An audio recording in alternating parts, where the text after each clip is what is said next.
Las porciones que corresponden al estudio en este día de reposo están ubicadas en el capítulo 19.1 hacia el 25.9, ¿sí?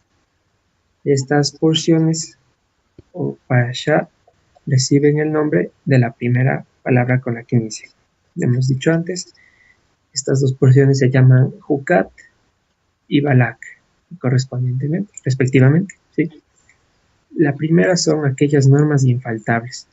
¿Se acuerdan que vimos allá en Levítico que Dios decía que si estas normas dejaran de estar delante de él, Israel dejaría de ser su pueblo? Sí, son aquellos estatutos, aquellas maneras de funcionar de la vida que no pueden ser alteradas de ninguna manera, en ningún grado, y son atemporales, permanecen para siempre. Y por el otro lado tenemos Balak, que es el rey de Moab y de Midian, ¿sí? En esta porción destaca por aparecer el señor Balaam, aquella persona que le dicen: lo que tú bendigas será bendito y lo que tú maldigas efectivamente será maldito, en un contexto apartado de lo bíblico, por supuesto. Entonces, estas son la sexta y la séptima porción del libro de Números, ¿sí?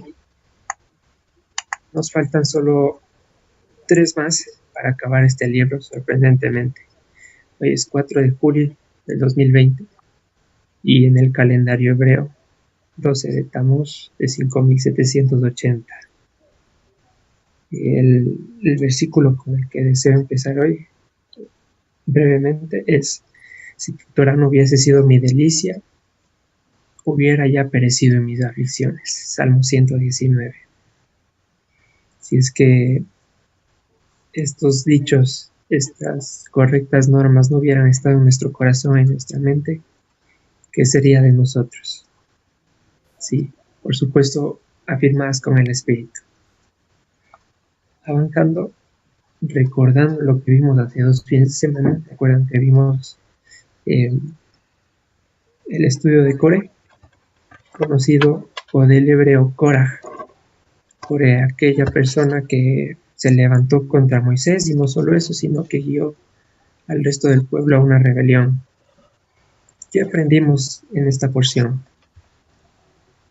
El instinto humano, el ver las cosas con nuestra humanidad, con nuestros propios ojos. Parece que alguien está activado. Voy a silenciarle. Listo. Muy bien. Entonces, ¿qué decíamos de este personaje Coré? ¿Qué pudimos aprender? ¿Qué inferimos de la lectura? Que el ver las cosas con ojos humanos, por redundante que suene, nos lleva a la comparación, luego nos va a guiar hacia la envidia y vamos a terminar en el desvío. Recordando lo que decía el proverbio, su deseo busca el que se desvía, ¿sí? ¿Cuál es el problema de buscar nuestro deseo? En verdad ninguno. Dios no nos está diciendo que no tengamos metas. El problema es cuando ese se convierte en mi norte, mi sur, y ya no veo nada más que el hacer mi voluntad. Entonces, ¿qué pasó con Coré? Empezó a decir, quizá, ¿y por qué yo no puedo? Soy más fuerte, soy más alto, yo vivía con Moisés, porque solo a él, porque solo entre familia. Pues esto generó malicia en el corazón. Recordemos lo que dice el apóstol Jacobo o Santiago, que donde habitan los celos, habita toda obra corrupta de perversión, que esa no es la sabiduría que desciende de lo alto. ¿Sí? ¿Qué más aprendimos? Paciencia en medio del problema, no obrar en ira para que se manifieste la justicia de Dios. Dominio propio en las ofensas. Recordemos que Coré viene muy altivo delante de Moisés a decirles que por qué solo ellos en familia, que qué corona tienen. Vimos también el oficio de Coré, que era pues de manera muy resumida y muy coloquial de cargador, ¿sí? Cargaba los utensilios del templo. Entonces Moisés, contrariamente de responderle ¿qué te pasa si Dios fue el que me escogió?, que tenía toda la razón y podía hacerlo, lo que él hizo inmediatamente fue orar. Y le dijo, ¿sabes qué? Mañana hablamos. Mañana. Es una actitud muy importante. Sí. Como que ahorita estás turbado, ahorita no conectas bien los pensamientos. A ver si mañana vienes pensando mejor, vienes razonando mejor. ¿Sí? Entonces, eso es una actitud y vamos a recordar el Salmo 4, versículo 4, que nos dice el Señor. Tiembla y no peques, medita en vuestro corazón, estando en vuestra cama y callad. ¿Sí? Antes de que empecemos a vociferar, a sacar sapos y culebras de nuestra boca producto de la ira, callemos. Y si no nos encontramos en capacidad, mañana. Eso es en sabiduría. Sobre la ira del hombre no habrá la justicia de Dios. ¿Sí? Será su tiempo. Y me gusta mucho algo que hay, que podemos tener toda la razón del mundo de estar enojados, absolutamente toda y todos los argumentos para ganar la pelea. Pero basta que nos enojemos una vez y se acabó, perdimos. Fracasamos totalmente delante de Dios, ¿sí? Tercer punto, hacer las cosas en mis capacidades, en mis fortalezas, en mis competencias, yo como Carlos Erazo, en lo que yo me creo bueno, es desechar a Dios. Y recordemos que Coré, incitando a una rebelión al pueblo, a levitas y a hijos de la tribu de Rubén, justamente fueron argumentando eso, porque yo no puedo. Si todos somos pueblo de Dios, Dios está en medio de nosotros. ¿Por qué nosotros no podemos? Entonces, aquí citando lo que dice el Salmo 16, versículo 8, al Señor he puesto siempre por delante de mí, por lo tanto no seré conmovido. Siempre delante de mí, aunque yo sea capaz, aunque yo sea fuerte, aunque yo sea saludable, al Señor he puesto siempre por delante de mí. Reconoce al Señor en todos tus caminos y Él enderezará tus veredas. Sí, a tener en cuenta eso siempre. No importa que ya vayamos 20 años caminando en la mano de Dios, 1 año, 50 años, seamos súper fuertes en un área, hay que recordar que nuestra competencia no proviene de nosotros mismos, sino proviene de Dios, de los cielos. ¿Sí? Por último, ¿qué nos indica Dios en el servicio, en el liderazgo, en el ministerio? No hay que vivir de los cargos, sino más bien disfrutar las cargas. Las cargas, como venimos viendo hacia algún tiempo atrás, no son ligeras, no son, digamos que, llevaderas sin esfuerzo, por eso son cargas. Por eso el Señor nos pone en esos lugares, sí nos pone, no para que ostentemos un cargo antes de nuestro nombre, como los que hay ahora, apóstol, profeta, etcétera, etcétera. No es para eso que nos pone a servir al Señor, sino para ofrecer aquella competencia que nos ha dado en edificación del cuerpo. ¿Sí? Disfrutemos las cargas y no en los cargos. Dicho esto, vamos a estar viendo ahí. Como dije antes, hay muchísimos temas muy sustanciosos, todos muy importantes en estos 5 capítulos más o menos. Muchas cosas, por ejemplo, se habla de una vaca roja de sacrificio. Como bien tienen en la pantalla el pecado de Moisés, como Moab en la subida antes de la tierra prometida no da paso a Israel, como le salen a la guerra. Propiamente la historia de Balaam, que sucedió, que le engañó, que le motivó en el corazón a rebelarse en contra de la voluntad de Dios. Pero en virtud del tiempo, en que no tenemos todo el día, me he decidido centrar en el pecado de Moisés. ¿Por qué no entró a la tierra prometida? Porque Dios fue tan duro con él, entre comillas. Porque al pueblo le permitió equivocarse varias veces.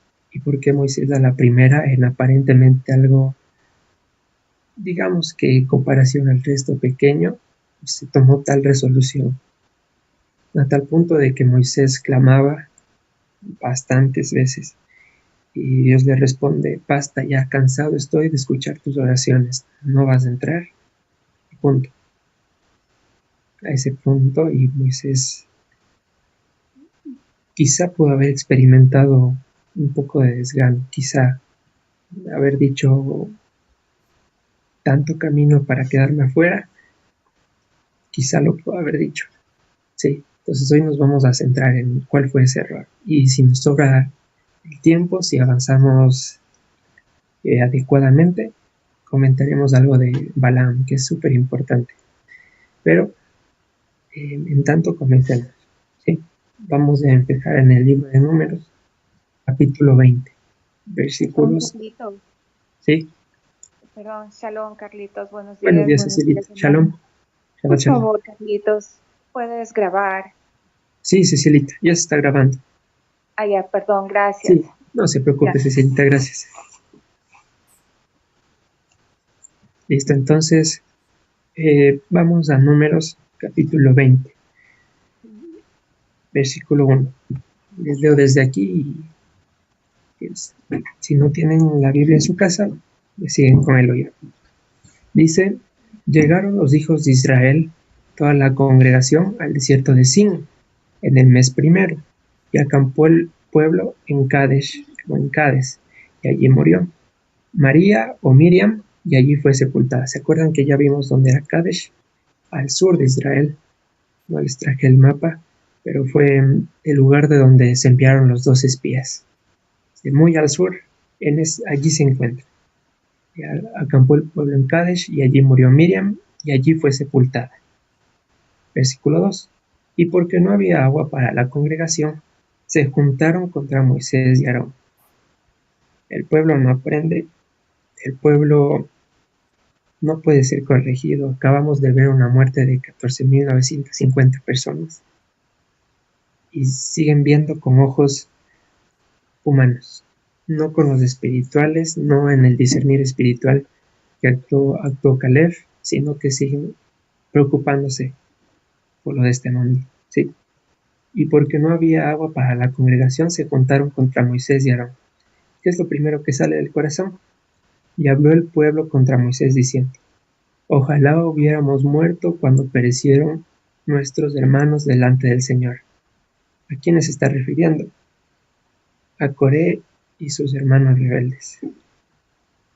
Están diciendo: ojalá nos hubiera caído ese castigo, ojalá hubiéramos sido parte de esa aflicción, así no tendríamos que soportar esta desgracia. ¿Qué nos indica aquí esto? La gente, y cuando digo gente me refiero a personas sin el Espíritu Santo, prefiere morir a pasar una prueba. Prefiere que la situación se termine, prefiere dejar de luchar, pierde todo ánimo antes de preguntar qué quisiera el Señor con esto. Y bueno, es que tampoco podemos hacerlo en ese momento. Sin el Espíritu estamos inconscientes de que Dios es el que maneja nuestras vidas. Y viene la pregunta clásica: si Dios existe, ¿por qué permite tal cosa? ¿Sí? En el mejor de los casos, si no, ya ni se lo menciona. Entonces, aquí una pregunta para ustedes, hermanos. ¿Dios necesita realmente probar algo?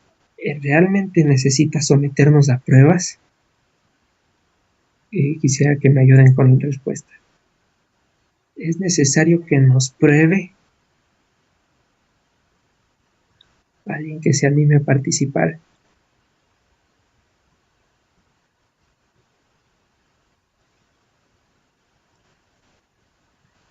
Sí, Carlitos, porque ahí el Señor nos prueba el corazón, sale lo que hay en nuestro corazón.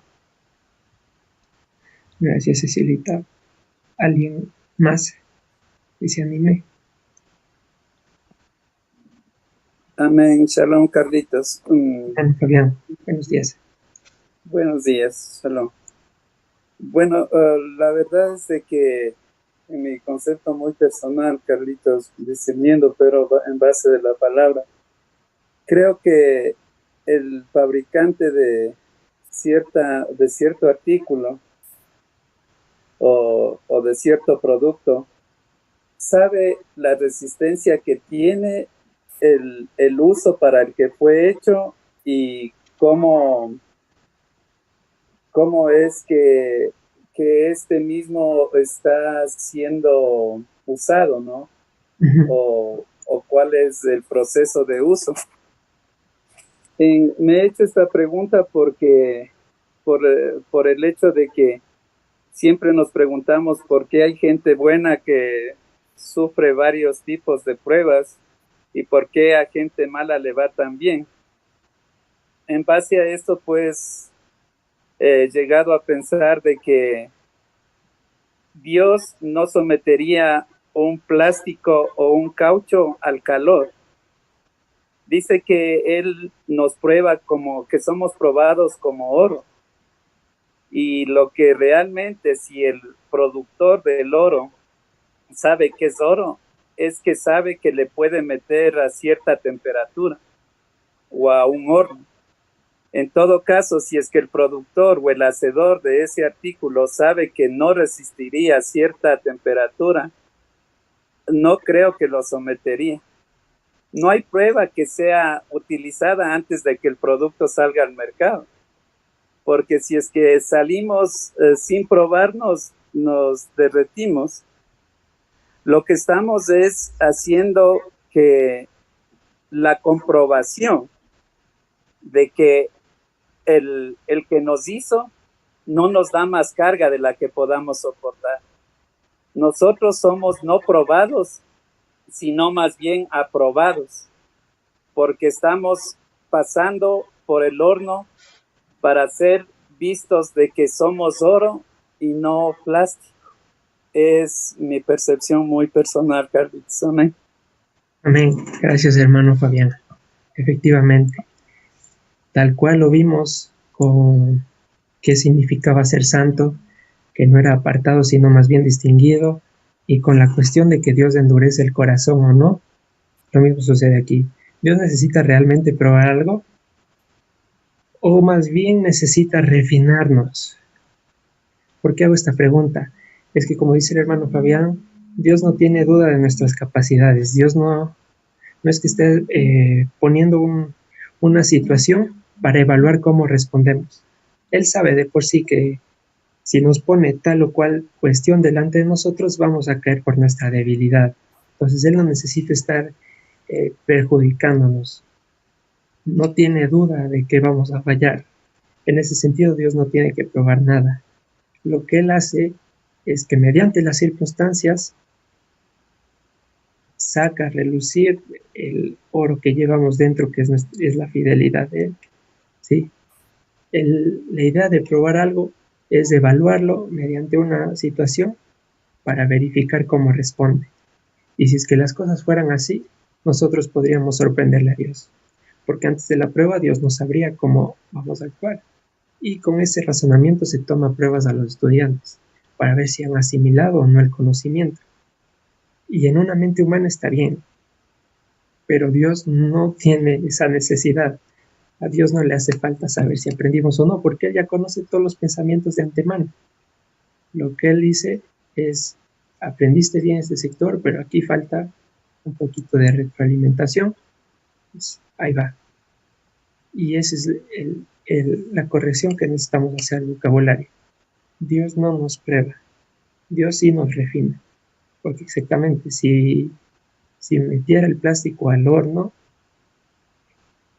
Dios sabe que se derrite y fracasa totalmente. Vamos a leer un poco de lo que dice Santiago 1 al 13.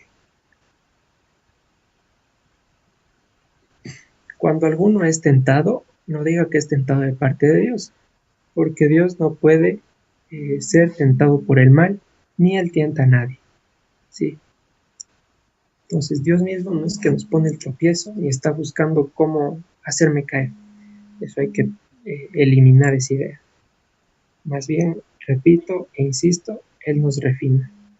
Si es que se nos deja sin reprensión, ya no somos hijos, sino bastardos. Y es por esa razón que la gente buena, así buena entre comillas, atraviesa por diferentes procesos dificultosos y la gente mala pues feliz de la vida, como habla el salmista. Y como dice Malaquías y tantas otras personas, ¿sí? Entonces, volviendo a Números y con esta aclaración, habló el pueblo contra Moisés diciendo: ojalá hubiéramos muerto cuando perecieron nuestros hermanos delante del Señor. Sí. El propósito de una refinación o de un proceso de refinamiento en nosotros conlleva a exhibir un milagro. Ese es el objetivo. El resultado del refinamiento es que nosotros exhibamos un milagro. ¿Y qué es un milagro? Es una manifestación divina acorde a la verdad. A veces dimensionamos el milagro a cuestiones muy superiores, muy elevadas, y no nos damos cuenta que está en lo matutino de nuestros días, en despertarnos, en que entendamos un versículo, en que memoricemos alguna palabra, en que respiremos. Eso también es un milagro y no tenemos que darlo por contado.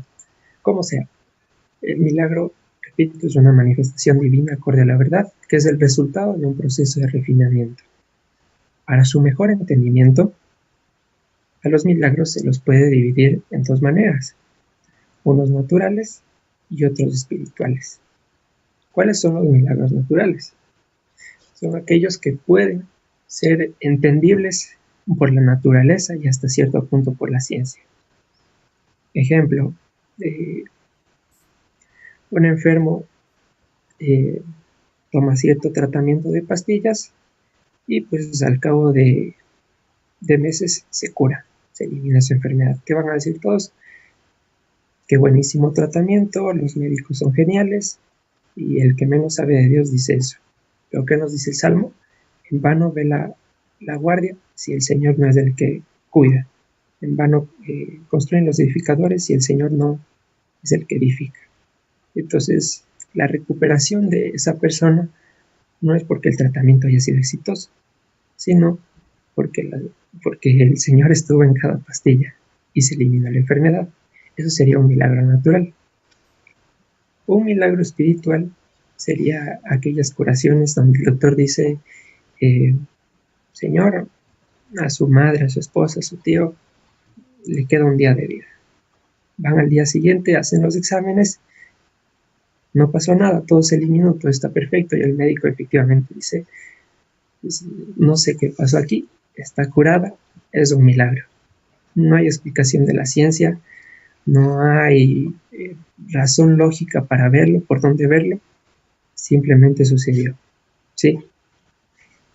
Ahora, bajo estos dos conceptos se los puede entender a los milagros. El milagro es sobre todo el espiritual. Hay que hacer énfasis en que está acorde a la verdad, porque también se oye de esos milagros, ¿no? Que tal santo lloró, que se movió, que levantó el brazo, no sé qué, no sé cuánto. Entonces generan de eso dogmas, doctrinas, y que caen presos de la idolatría. Aquellas manifestaciones espirituales que están en contra de la verdad, nos dice la palabra que sean consideradas anatema. Sí, es que alguno nos predica otro evangelio de adoración a otra imagen, a otro nombre que no sea el de Yeshua. Esos milagros están siendo, milagros entre comillas, están siendo manejados por potestades. ¿Sí? Entonces, eso que quede muy claro, porque vamos a tratarlo, es el tema del estudio de hoy. Por aquí va encaminado. ¿Alguna pregunta hasta ahí, hermanos?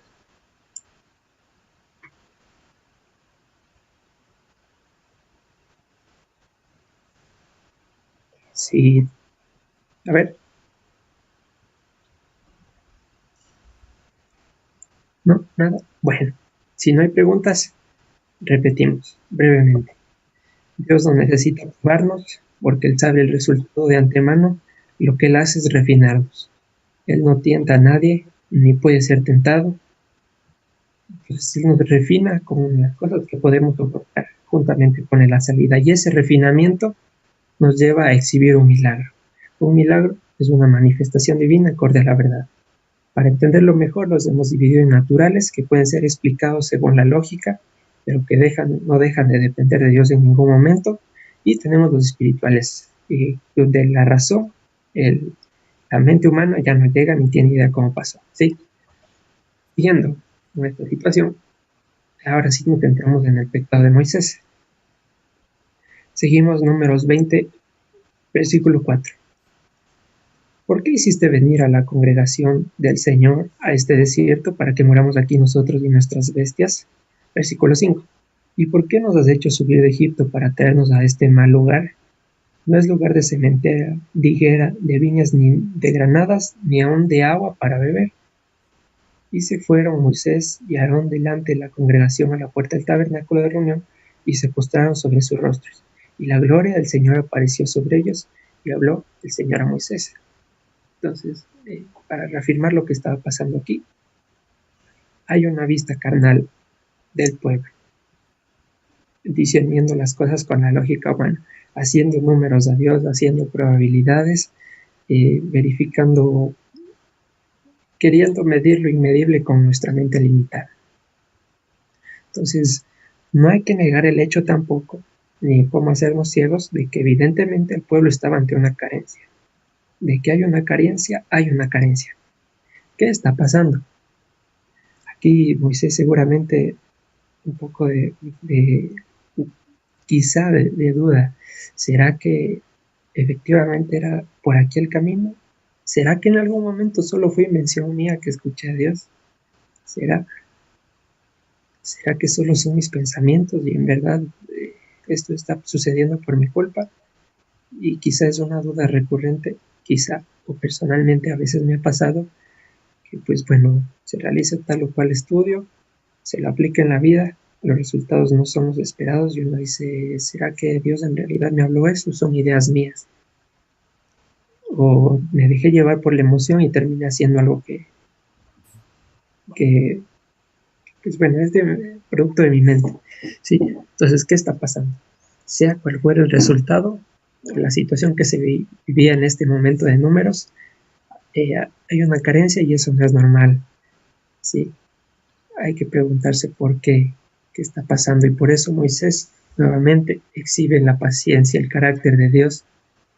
Dice que ante las quejas de las personas no se puso a contender, no se puso a decirles bola de malagradecidos, ya se va muriendo cuánta gente y ustedes no aprenden. No, se fue a orar, se puso sobre su rostro. Entonces aquí hay algunas cuestiones sobre las que se puede entender esta carencia o una carencia. ¿Sí? 1. Estoy andando fuera del camino. Punto 2. Dios me quiere enseñar algo. Punto 3. Es para inculpar a Satanás nuevamente. Si estoy andando fuera del camino, ¿qué voy a preguntar? No, dice el apóstol Pedro que si padecemos por ladrones o homicidas, que calladitos mejor. Sí. Si estamos andando fuera del camino, evidentemente va a haber una carencia para que nos demos cuenta que no nos sustentamos, no sustenta la rama al tronco, sino viceversa. El segundo punto es que Dios nos quiere enseñar una lección para refinarnos y no necesariamente estamos errando. Y la tercera, más o menos como pasó con Job, que fue para que se tengan muchos más argumentos en contra de Satanás para ver que él definitivamente es el malo y que nosotros, acompañados del Espíritu de Dios, somos infranqueables. ¿Sí? Entonces esto está sucediendo en el desierto en este momento. Moisés y Aarón van a orar. ¿Y qué le dice Dios? Y habló el Señor a Moisés diciendo, toma la vara y reúna a la congregación, tú y Aarón, tu hermano, y hablad a la peña a vista de ellos, y ella dará su agua, y le sacarás aguas de la peña, y darás a beber a la congregación y a sus bestias. ¿Sí? Entonces aquí hay que anotar algunas cosas y algunos requisitos que Dios le pide. Requisitos, condiciones más bien, algunas condiciones. Primero, Dios se refiere a la vara. Y esto es importante. Segundo, le dice que sea él y Aarón. Tercero, les dice que hablen.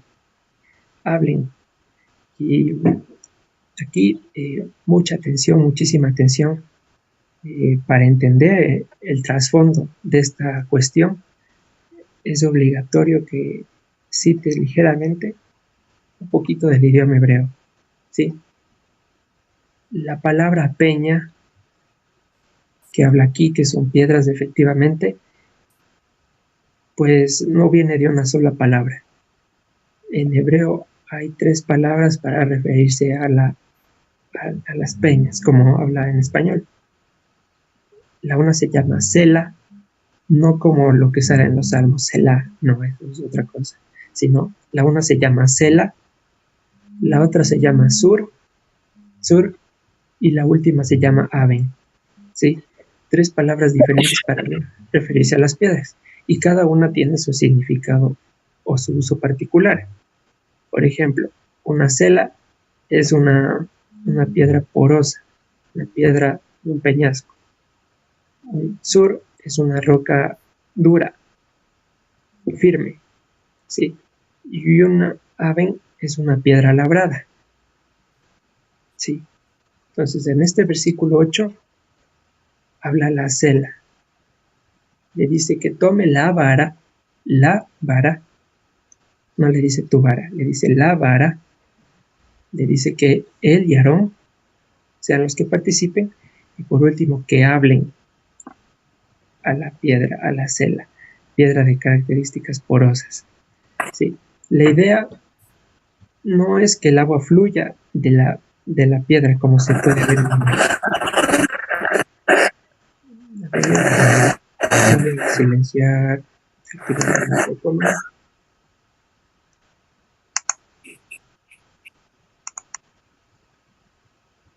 Ya se arregló. Ok.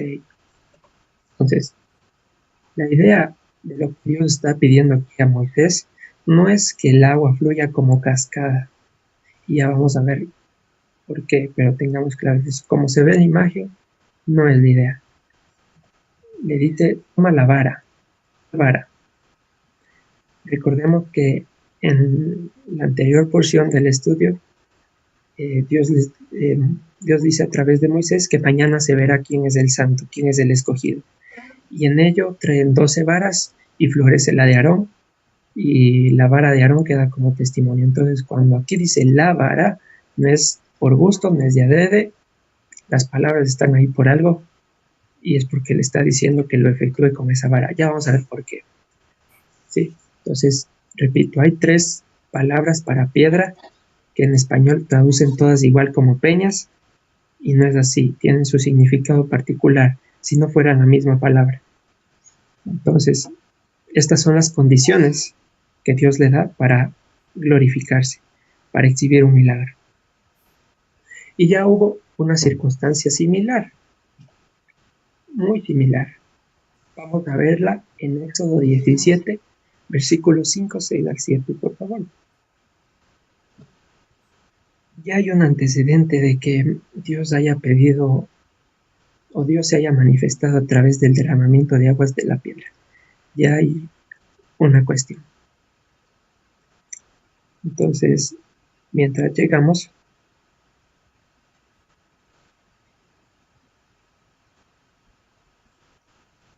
una vez que estamos ahí, doy lectura. Éxodo 17, versículo 5. Y el Señor dijo a Moisés, pasa delante del pueblo y toma contigo de los ancianos de Israel, y toma también en tu mano, ahí sí dice, tu vara, con que golpeaste el río, y ve. He aquí yo estaré delante de ti sobre la peña en Horeb, y golpearás la peña, y saldrán de ellas aguas, y beberá el pueblo. Y Moisés lo hizo así en presencia de los ancianos de Israel. y llamó el nombre de aquel lugar Masá y Meriba por la rencilla de los hijos de Israel y porque tentaron al Señor diciendo, ¿está pues el Señor entre nosotros o no? Bien, ¿en qué nos centramos aquí? Las condiciones a las que Dios pone para exhibir este milagro son muy diferentes a las de Números. Primero le dice, toma tu vara. Segundo, le dice que sea solo él. Tercero, aquí le dice que golpee. Entonces, aquí sí es la idea de la imagen que se ve. Él golpea y brotaba un manantial. La diferencia es que aquí le dice golpea a la sur, a la roca fuerte, a la roca inquebrable, a la roca firme, ¿sí? Y vuelven a traducir como peña y pues bueno, aparentemente no hay diferencia, pero ya vemos aquí 4 diferencias. ¿Cómo entendemos esto? Lo que pasó en Éxodo 17, 5, 6 y 7 puede ser catalogado dentro de un milagro natural. ¿Por qué? Pues no hubiera faltado el incrédulo que dijo, pues es obvio que entre las piedras puede haber agua, solo necesitaba un pequeño golpecito para que se desacomode y brote. Incluso hoy en día, pues basta hacer algunos estudios, cierto lugar, se determina la presencia de agua, se perfora un pozo y listo. No deja de ser un milagro, ¿por qué? Porque Dios es el único que sabía que en esa piedra precisamente estaba agua. Entonces, esto era un milagro natural. No dejó de intervenir Dios, pero digamos que si alguien está incrédulo, quiere ser rebuscado, se lo puede explicar científicamente. ¿Cuál es la diferencia entre Números 28? Les he puesto ahí para que analice. Aquí ya no iba a tomar parte Moisés en ninguna manera más que el de hablar directamente. Habla a la Zela.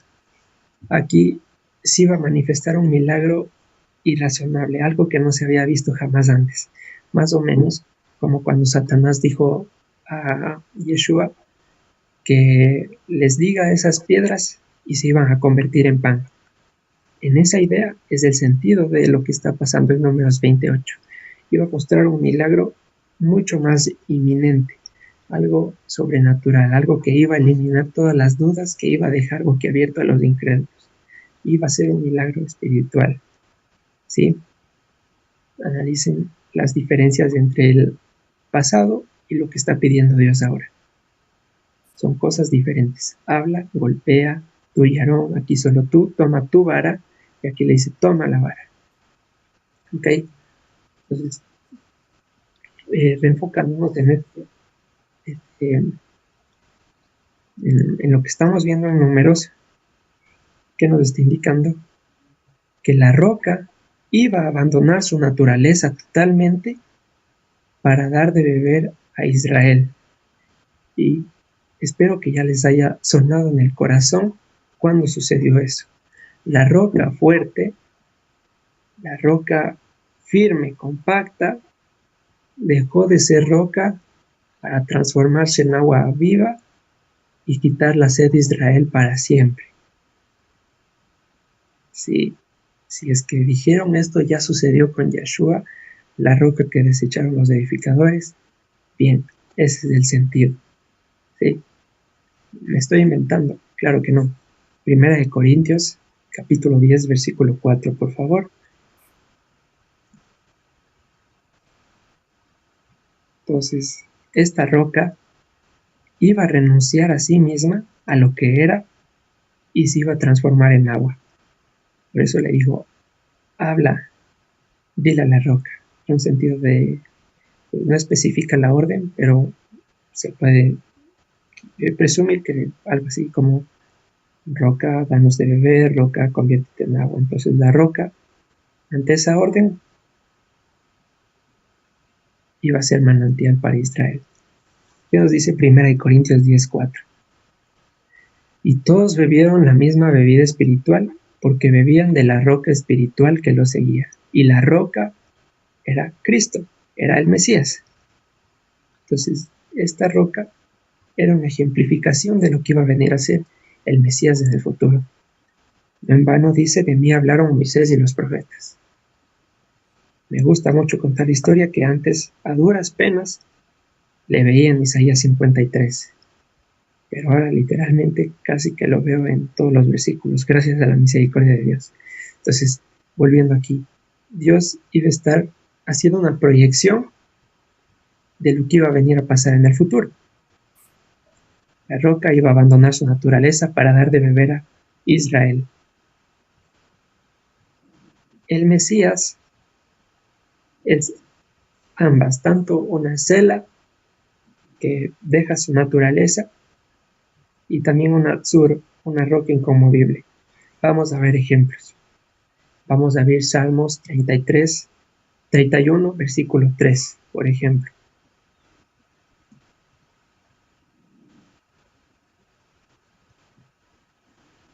Entonces, les doy lectura despacio para que todos lleguemos. Porque tú eres mi roca y mi castillo, por tu nombre me guiarás y me encaminarás, porque tú eres mi cela. Sí. Otro de ellos, Salmo 40, versículo 3, y para que sea más dinámico, a ver si alguien nos ayuda leyendo. Un hermano que tenga la predisposición para leernos el versículo 43. Salmo 43. Si no es así, ¿no? Amén. Amén. Cecilia.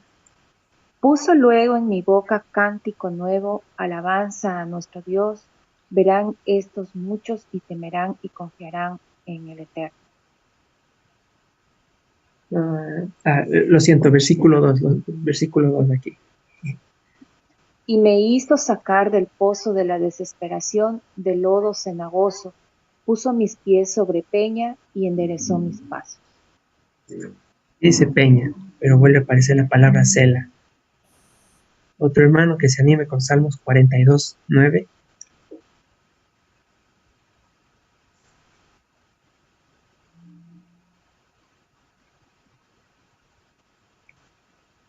¿Alguien? Nada. Entonces dice Salmo 42, versículo 9. Diré a Dios, roca mía, ¿por qué te has olvidado de mí? ¿Por qué andaré yo enlutado por la opresión del enemigo?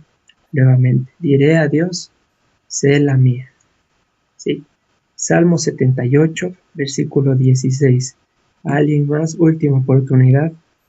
No se sabe quién desea leer el último versículo. ¿Alguien se anima? ¿Algún afortunado?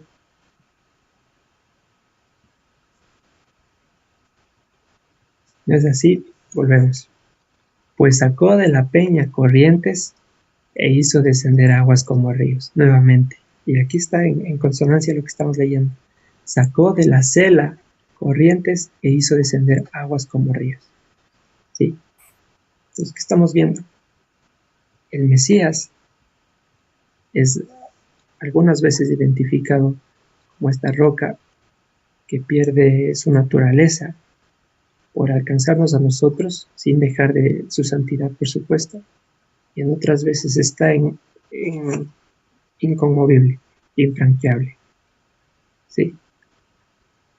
Entonces, viendo esto, ahora sí, entendiendo la diferencia que existe entre peña y peña, que no todos son peñas y todo tiene una razón de ser, las palabras están por algo, y para entender específicamente el error de Moisés hay que verlo desde ese lado.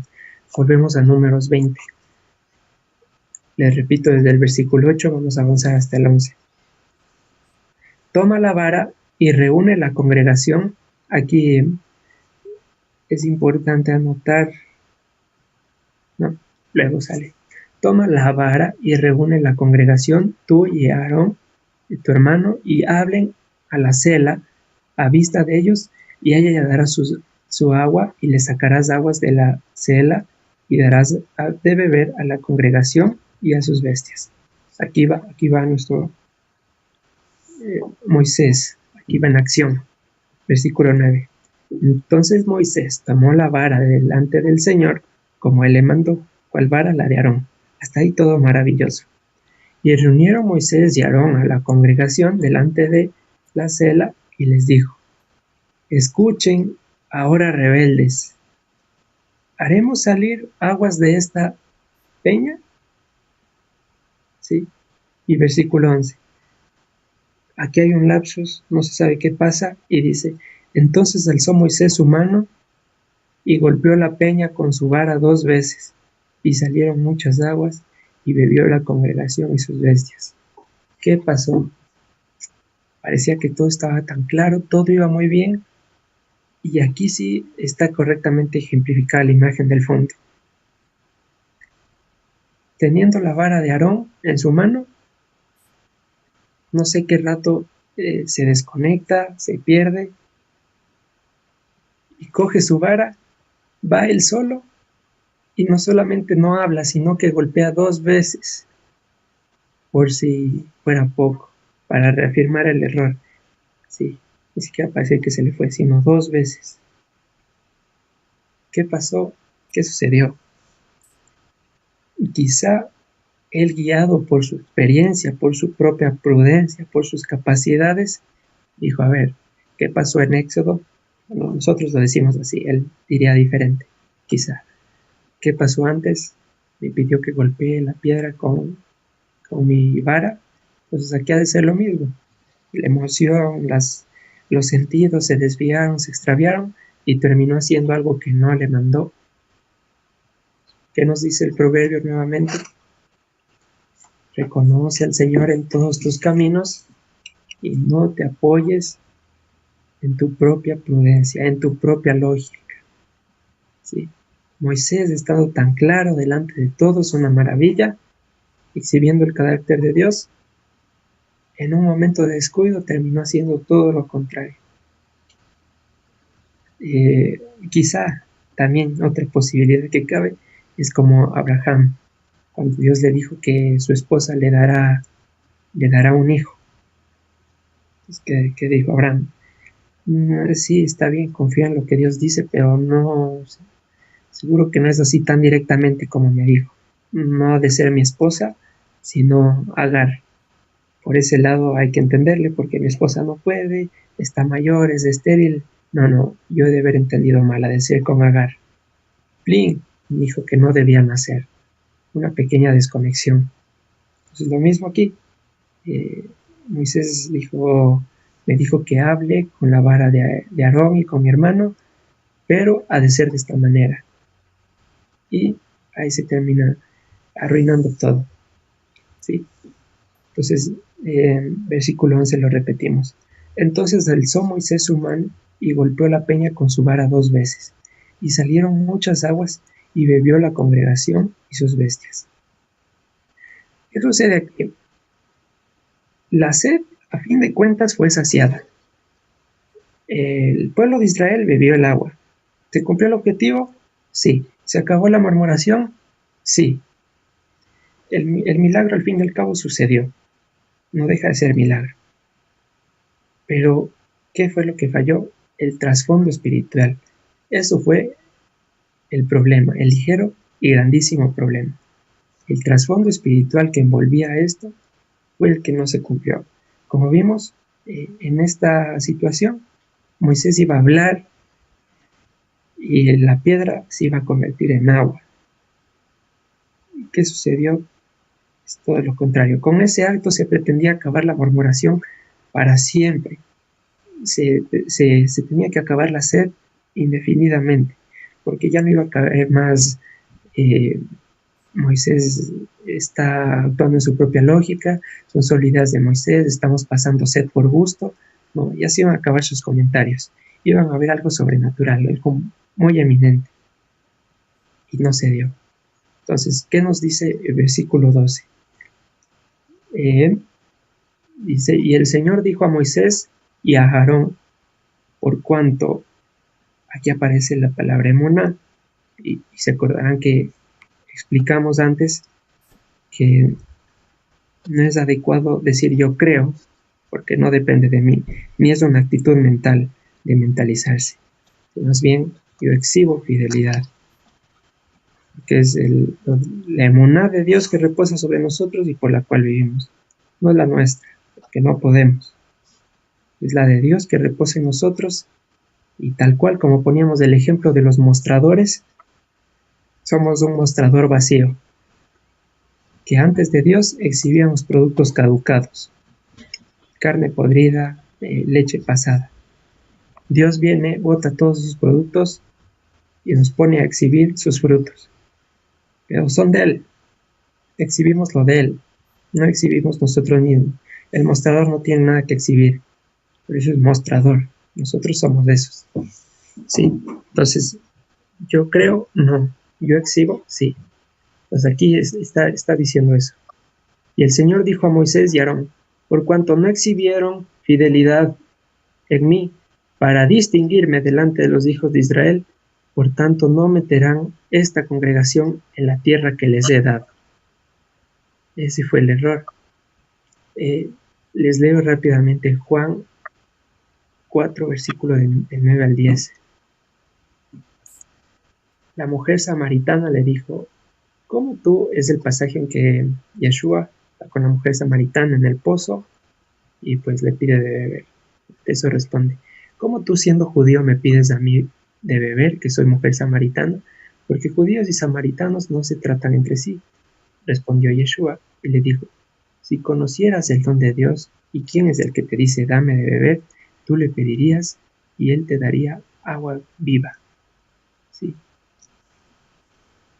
Entonces, aquí es la misma situación, más o menos se reclama. Si tú supieras, Moisés, lo que yo te había pedido, entenderías la gravedad del error que cometiste. Este era el pan del cielo, como dice Yeshua, yo soy el pan del cielo y el que come de mí no tendrá hambre, el que bebe de mí no tendrá sed. Iba a ser el fin de la sed, el fin de la murmuración en los hijos de Israel. Entonces, aquí Moisés no solamente no cumplió con las órdenes de Dios, ni Aarón tampoco, sino que también fueron tropiezo. ¿Por qué tropiezo? Porque la murmuración iba a seguir. Seguramente no faltaba el que decía, eso también fue suerte. El agua está ahí porque habita debajo de las rocas, en la congregación. Sí. Entonces, sin embargo, no dejamos de ver el amor de Dios. Salmo 130.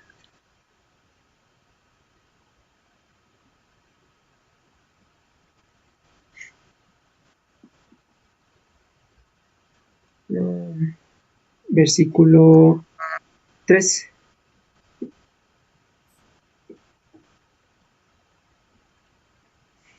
Salmo 130, versículo 13. Ya, si miraras la iniquidad, ¿quién, oh Señor, podrá mantenerse? Si es que el Señor estuviera rígido como roca, como tzur, como roca firme, ¿qué probabilidad había de vivir para nosotros que vivimos en el error? Si Él viera nuestras iniquidades, no pecados como dice ahí la traducción, si Él viera nuestras iniquidades, ¿qué podríamos hacer delante de Dios? Nada. Si es que Dios se mantuviese como roca firme, inamovible, no habría necesidad de tantas cosas, sino que todos seríamos borrados y fin de la historia. Sin embargo, Él, al actuar como Sela, como roca porosa que cambia su naturaleza a través del Mesías, nos muestra su amor. ¿Y qué es el amor de Dios? El amor de Dios debe entenderse como la atenuación del castigo y no la eliminación del mismo. Sí. La atenuación. El amor de Dios es el hecho de no retribuirnos de acuerdo a nuestras obras, sino vernos a través de sus ojos, pero no dejarnos sin corrección, porque si no fuéramos bastardos, ya no seríamos hijos. Ese es el amor de Dios y es lo que sucede con Moisés. Si es que fuera aquí una roca inamovible, firme, dura, hubieran sido consumidos en ese momento. Pero él, en el puro afecto de su voluntad, ¿Por qué lo quiso así? Nada más les dice que no van a entrar a la tierra y van a guiar a la tierra prometida. ¿Sí? Entonces, Carlitos, discúlpame, antes que continúes, ¿me puedes repetir acerca de la exhibición de la fidelidad y la con respecto a creer? Como que no estuve la vez anterior y ahorita como que me confundió un poco. ya, Por hermano favor, Fabián. disculpa si no te alargo mucho, por supuesto. No, no hay problema. Encantado. Ya, entonces,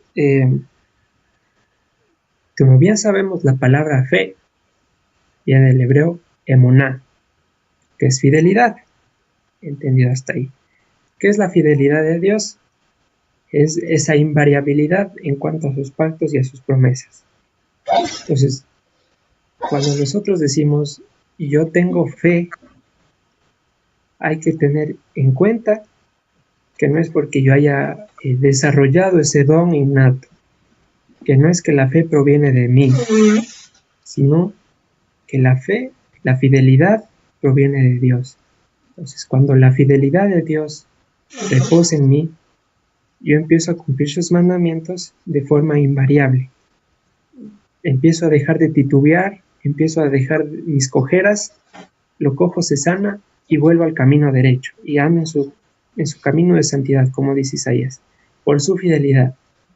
Entonces, en la Biblia se traduce muchas veces yo creo. Resulta que en hebreo no existe el verbo creer,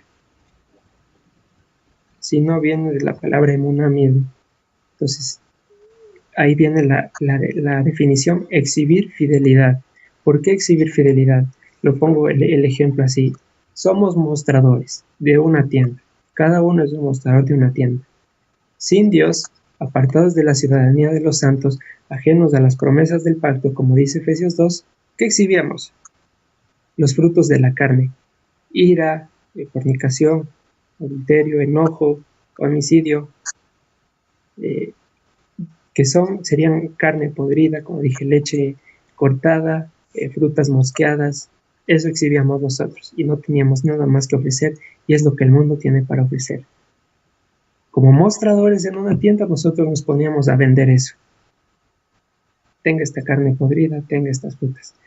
¿Qué sucede? Viene Dios, dice, si alguno está en mí, nueva criatura es, las cosas viejas pasaron, y aquí todas son hechas nuevas, y desecha todos esos productos podridos. Cambia el corazón de piedra a un corazón de carne y pone sus frutos del Espíritu. Gozo, paz, paciencia, benignidad. Entonces, ¿qué exhibo ahora? Frutos de Dios. Exhibo. Yo solo muestro, porque no es que han nacido de mi cuenta. Yo no tengo la capacidad de hacerlo por mí mismo. No soy un árbol aislado que da frutos por sí mismo, sino soy una rama que conectado al tronco tiene esos frutos. Entonces, por eso se entiende, no como que yo creo, porque no depende de mí el creer a Dios, sino yo exhibo esa fidelidad, porque proviene de Él. ¿Se entendió ahí, hermano Fabián? Sí, pero Dígame, digo hermano. porque en el caso de cuando Jesús se acerca el Padre, se acerca el Padre del Hijo endemoniado, dice, el Padre le comenta a Jesús y le dice que ya lleva varios días que bota espumarrajos por la boca y que tiene sacudones fuertes del cuerpo involuntarios. Y Jesús le pregunta que desde cuándo está así.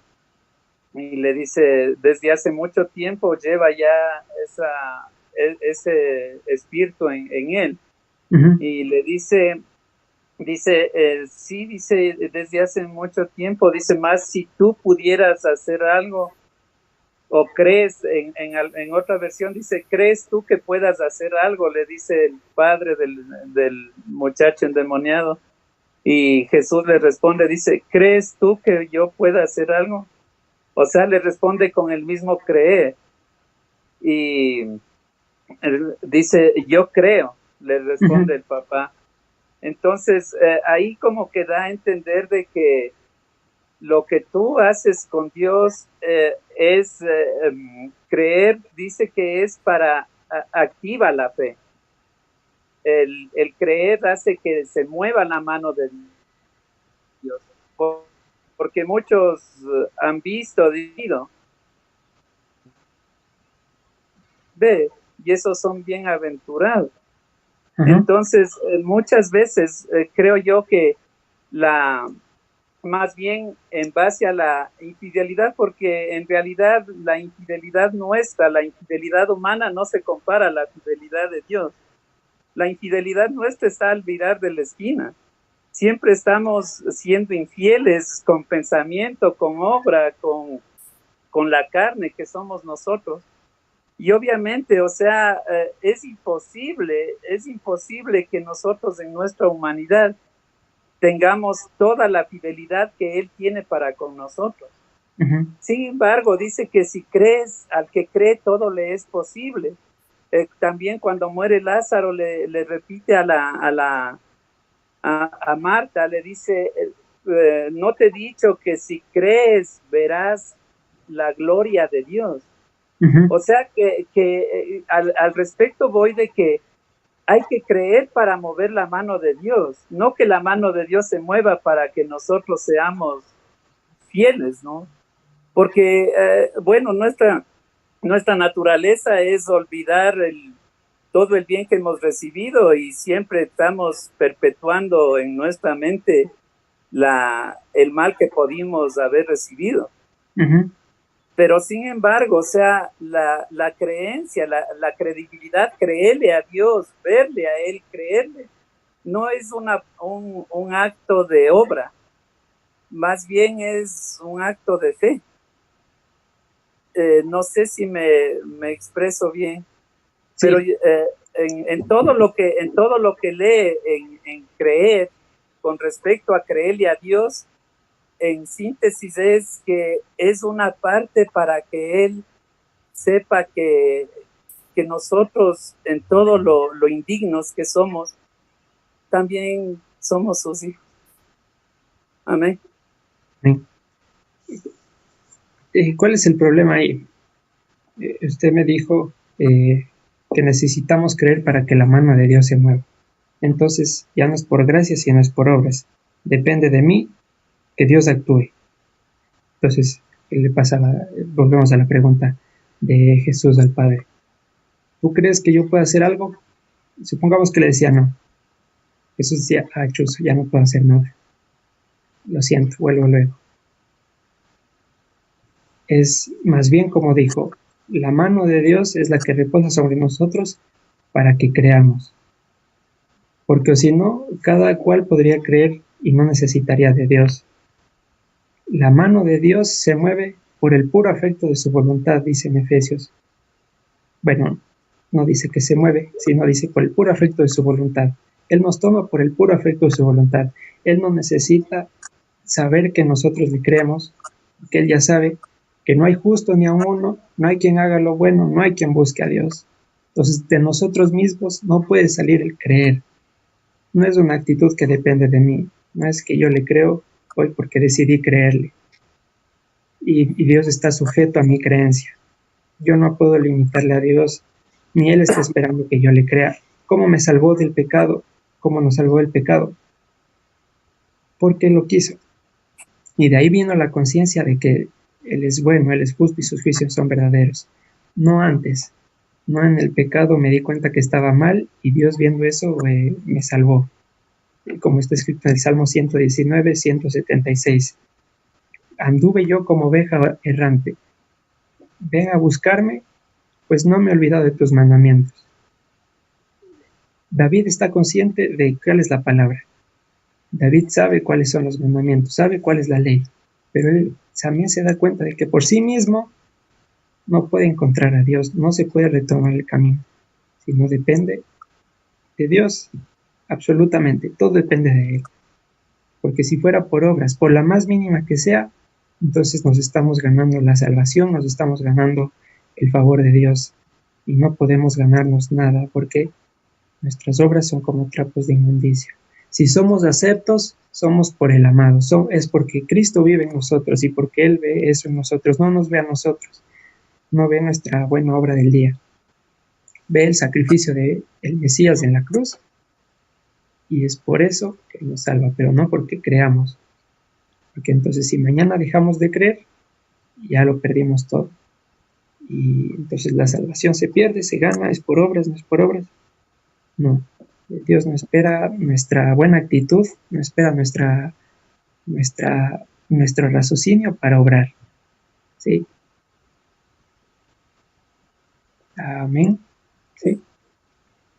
Amén. Bueno, sí, sí, Carlitos, y no, espero no hacer de No, esto, tranquilo. No, pero, vámonos todos pero unidos. la verdad, claro, eso te digo, pero la verdad es de que en el sentido de que uno no puede esperar, por eso te digo que al momento que le dice Jesús a Tomás, ¿no? Dice, bienaventurado eres y has creído porque has visto, Uh-huh, pero más bienaventurado el que no vio y creyó. O uh-huh. sea, no es que le creemos o que nos intentamos ganar la, la, la gracia de Dios por obra o porque nosotros queremos llegar a Él, sino más bien que sentimos su piedad que llega a nosotros, su fidelidad llega a nosotros. Por eso que al estar crucificados los dos ladrones, no es que el uno era bueno, el otro era malo, los dos eran prácticamente suicidas, Correcto. eran pecadores. Pero no, la diferencia no fue de que el uno no tuvo tiempo ni de hacer obra, nunca hizo obra. Él en ningún momento pudo haber sido fiel el ladrón malo, a diferencia del ladrón bueno o viceversa. Pero en el último momento él solamente le dice que le cree y que él cree que es el Hijo de Dios y que por favor le acepte en el reino de él. Él no tuvo en ningún momento chance de mostrar obra, ¿no? Él lo único que hizo es creer. ¿Y Y quién puso ese querer, pero? el creer, bueno, la fe dice, y todos lo sabemos, dice que la fe viene por el oír y el oír la palabra de Dios.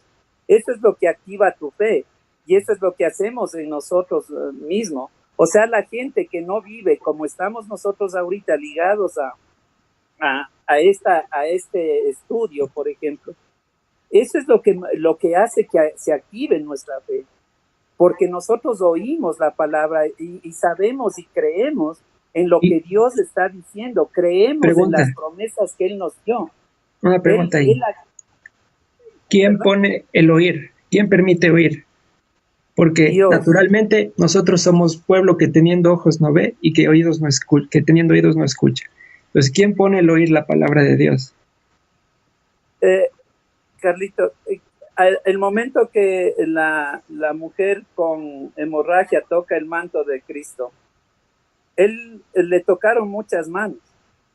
Uh-huh. Y Jesús dice, espérate un rato, o sea, estaban miles de manos tocándole y dice, espérate un rato, ¿quién me tocó? ¿Quién me tocó? Uh-huh. ¿Quién tocó? O sea, dice, ¿quién tocó? Él sintió el momento que le tocó a alguien. No sabemos el tipo de fidelidad que tenía esa mujer con respecto a Cristo, ya que pasó tantos años con médicos tratando de curarse. Uh-huh. Sin embargo, o sea, no se puede suponer que era completamente fiel esta mujer, ¿no? Tal vez visitó hasta brujos, hechiceros, yo qué sé, de acuerdo a la época. Sin embargo, le tocó. Y Cristo reacciona diciendo que ¿quién le tocó? El ladrón malo no sabemos los actos que pudo haber hecho para congraciarse a Dios. Sin embargo, toca el corazón de Jesús. Tocamos, llámale, si quieren llamarle en el mundo energía física, yo no creo en eso, pero la verdad es de que si tenemos cierto tipo de electricidad en el cuerpo, emanamos de acuerdo a a nuestro credo, al credo nuestro. Yo creo en un Padre, creo en un Dios, creo en el Espíritu Santo. Y de acuerdo a lo que yo creo, es a lo que yo me remito. La grandeza de Él sobre mí, no lo mío sobre Él. No es mi fidelidad lo que hace que se mueva la mano de Dios sobre mí, porque soy infiel, soy indigno, soy basura, soy carne, y no se mueve mi fidelidad. Yo no soy digno ni que siquiera vea mis ojos, pero el oír su promesa hace que mi corazón se revierta y voltee mis ojos hacia el dador de vida. Y no lo busco por vida, lo busco por amor.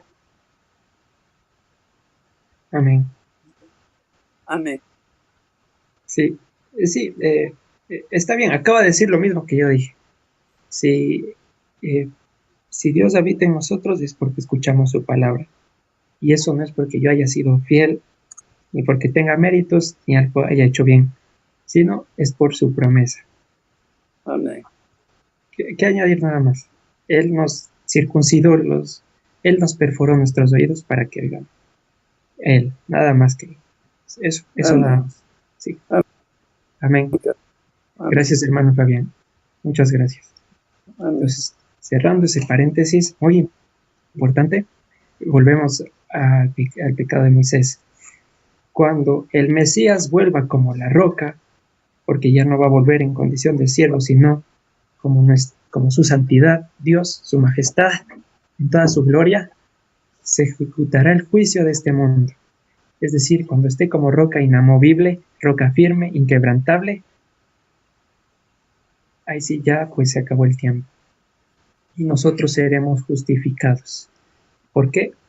Porque tenemos el sello de la santidad, es decir, el Espíritu Santo, edificados sobre el fundamento de los apóstoles y de los profetas, la piedra que desecharon los edificadores, que ahora es la cabeza del ángulo. Nuestra piedra, el Mesías, es quien nos justificará.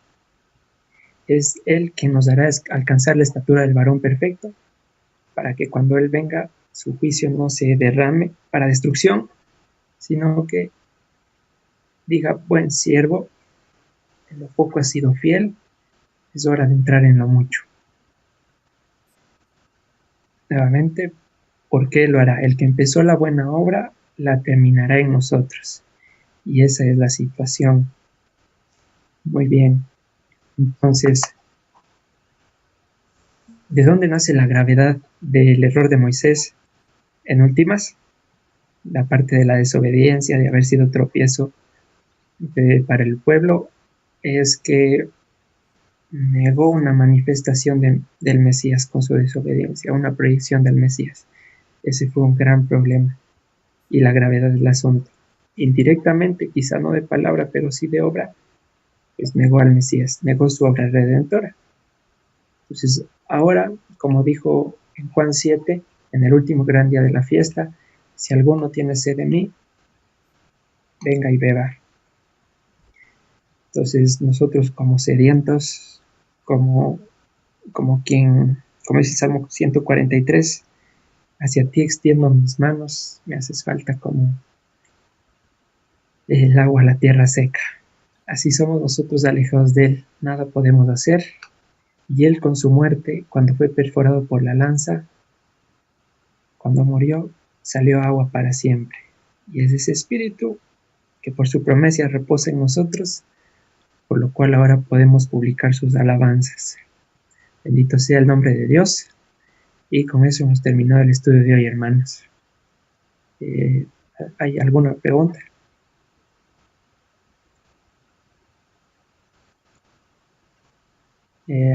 Espero que no se hayan quedado dormidos. Espero que hayan seguido todo el estudio. Es muy bonito, la verdad.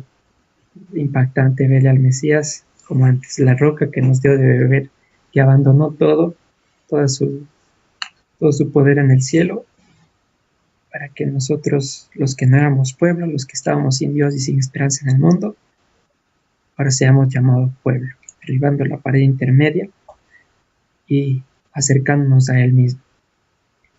Si no hay preguntas, Carlitos, hermanos. Carlitos, Sí, sí, sí. Carlitos, en la parte, no pregunta, sino para entender, en la parte que hiciste la pregunta de que si Dios nos probaba o no. Ujú. No, es verdad, no nos prueba, pero lo que nosotros pasamos, más las situaciones es para que nosotros podamos en el Eterno darnos cuenta de cómo está nuestro corazón, a qué está inclinado. Ajá, así es. Así sería, ¿verdad? Sí, sí. Eso es, nosotros ahí en ese momento de estrechez, pues brota del corazón lo que hay. Nos dejamos de engañar, nos dejamos de creer buenos, sea en cualquiera que sea, damos cuenta que estamos errando del camino. Y pues ahí, cuando Dios nos permite ver eso, nos pone la salida también, que es el clamarle. Y en ese momento, Él, por puro efecto de su voluntad, extiende su mano y alcanzamos misericordia. Sí, Amén. hermanos, entonces, Y otra, perdón, sí, y sí, sí. otro es en esta parte de la fe. Bueno, la fe entendemos es que cuando hemos entendido sus palabras, sus mandamientos, sus estatutos. Uh-huh. Cuando pasan las circunstancias, o sea, nuestra posición es entender lo que Él ha dispuesto para nosotros. Así Que es. sea a lo que sea, no es por la oración que hacemos, sino a lo que Él ha dispuesto por nosotros, pero que sí debemos entender en todo de que en lo mínimo y en lo más grande, Él está en todo. Así es. Sí. Amén. Desde que nos despertamos, desde abrir el primer párpado hasta el último respiro de nuestras vidas, todo fue por misericordia de Dios. ¿Sí? Entonces, vamos a alabar al Señor.